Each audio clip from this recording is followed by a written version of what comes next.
So, Anthony, you know the Stargate should be ready in a few moments. What Stargate? Stargate that we stole last week. Okay. Interesting. I know. Hello, viewers. I'm Frederick Assumption.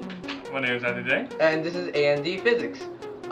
Today's topic will involve projectiles, which is kind of like a thing that happens in the real world, you know, when you shoot a gun or a rocket or something like that.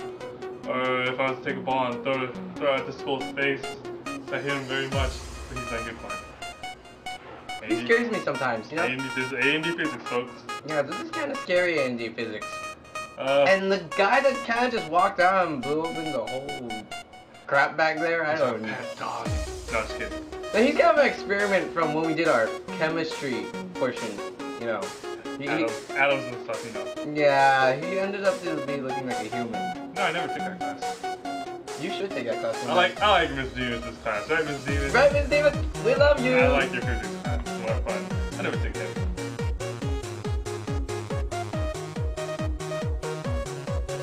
Or cat. Yeah. Oh well. Well, it's time for us to lead to our test area now.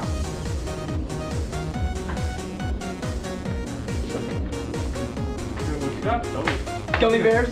Oh! Ow! Oh, yeah? Then, well, you're coming with a dog.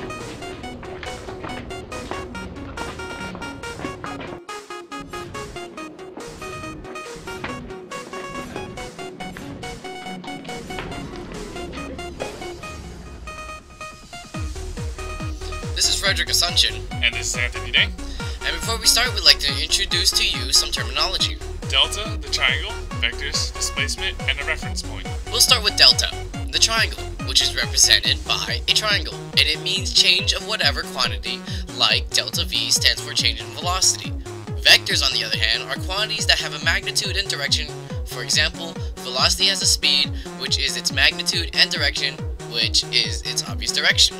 And displacement is how far in total an object has landed or moved from the starting point, and reference point is a zero location in a coordinate system or a frame of reference. I believe now we have reached our experimentation area.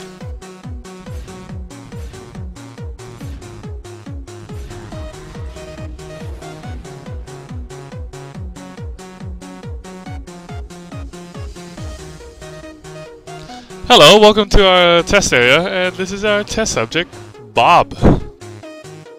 As you can see, we are not present in your current view because we are in our little test box, because the experiments conducted today will be very dangerous, and we did not want to commit bodily harm to ourselves, but to Bob himself.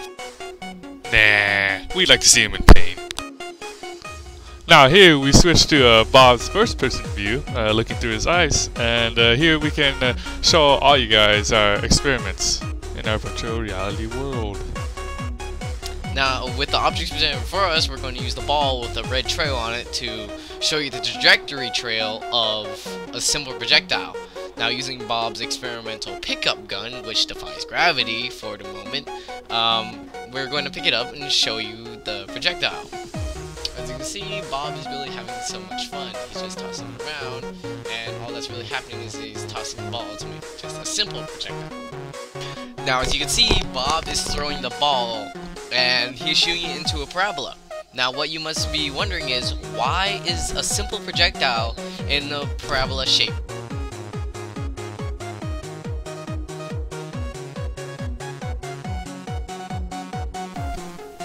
Simple projectiles are affected by one thing, gravity. When a projectile is launched, the forces upward are countered by gravity, pushing it down slowly, thus the result of the parabolic shape.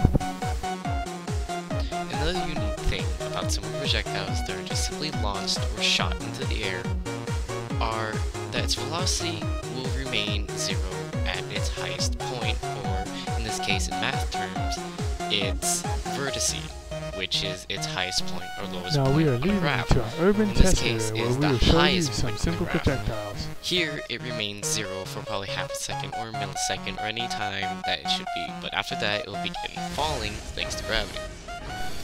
Now we are leaving to our urban test area where we will show you some simple projectiles.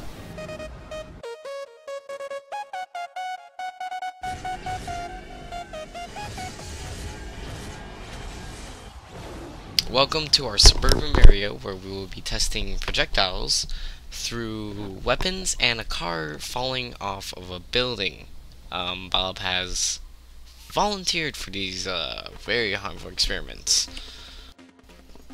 As you can see, this is a very, very tall building that we have placed Bob on top of, with his only escape down is through driving a car down. Well, driving it off the building instead. This is another example of a projectile, because it still makes a parabolic shape, but only half one, because he technically isn't being launched from the ground and launching out the other ground, well, landing on the ground. Again. Bullets, for example, are another form of a simple projectile. Gravity affects it as it is traveling through the air. As it travels from one space to the other, it begins to decline. So, if you are a sniper trying to hit a watermelon, probably 10 miles down, you will need to aim above the watermelon probably a few inches, and then you'll hit the watermelon. If you aim directly at the watermelon, you'll hit the ground before you can ever reach it. As seen in Mythbusters, they did a similar thing involving dropping a bullet and shooting a bullet.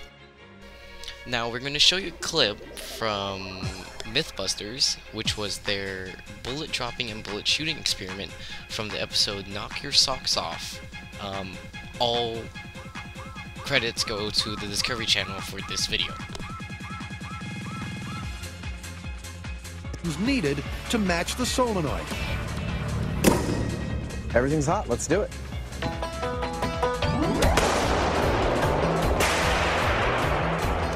And after a few test fires and a bit of fine-tuning, it works. Bullet piece done. Oh, it's good. It's good. It's 1/3 of a millisecond difference. Wow. That's freaking perfect. Let's go do this full scale. Okay. Which means rolling up the room 360 feet to stake out a drop zone. Right about there. That's where they were landing out in the shooting range, so this is where I expect them to land here. Okay. Adam lays down a runway of white paper so the high-speed camera will clearly see and measure both bullets at the same time, in the same place, and in the same shot. All we need now in the drop zone is Jamie's drop rig, so the boys can take a shot at physics history. All right, dude, you ready to do this for real? I think we'll hit it on the first shot. Really? Oh, yeah. You never make predictions. That's awesome. Bullet dropped versus fired. In 3, 2, 1.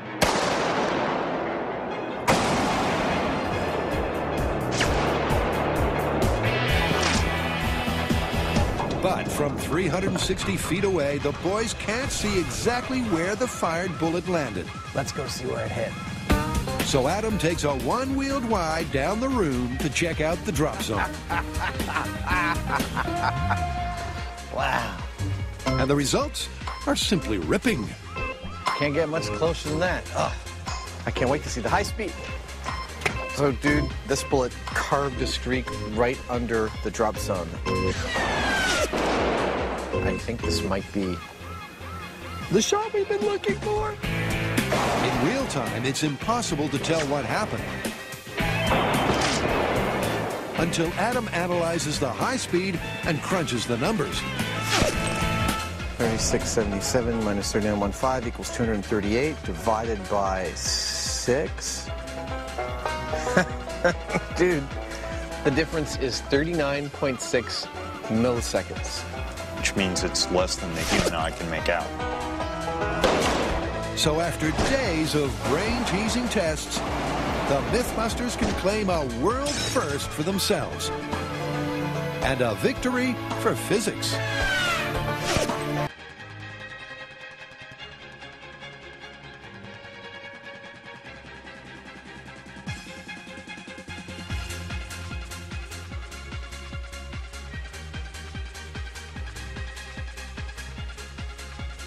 It is now time for the oh-so-exciting calculations.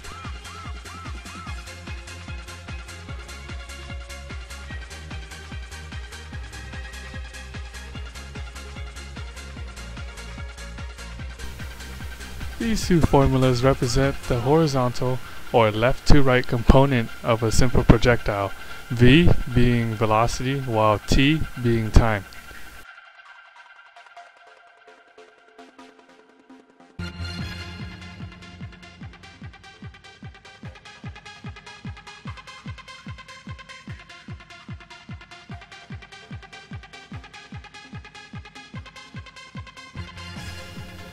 These next two are vertical, or up and down. You may recognize the first equation with a 1/2 in it. It's the same equation for a parabola. All these equations have an initial and final component. For the horizontal component, the velocity should always remain constant, while the vertical one always changes.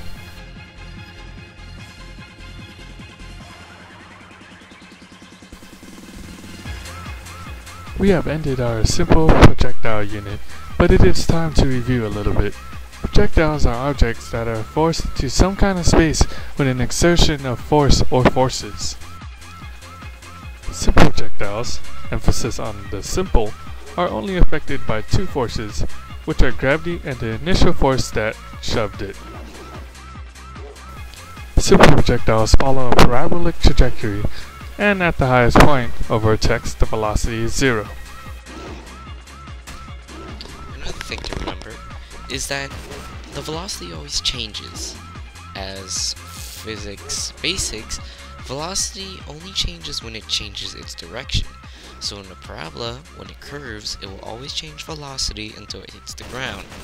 That, and plus, that the initial velocity that from where it was launched or shot will be the same from which it will end. Meaning, velocity initial will equal velocity final. For the next episode, we will have complex projectiles. How do they differ from simple projectiles? Tune in for the next episode of A&D Physics.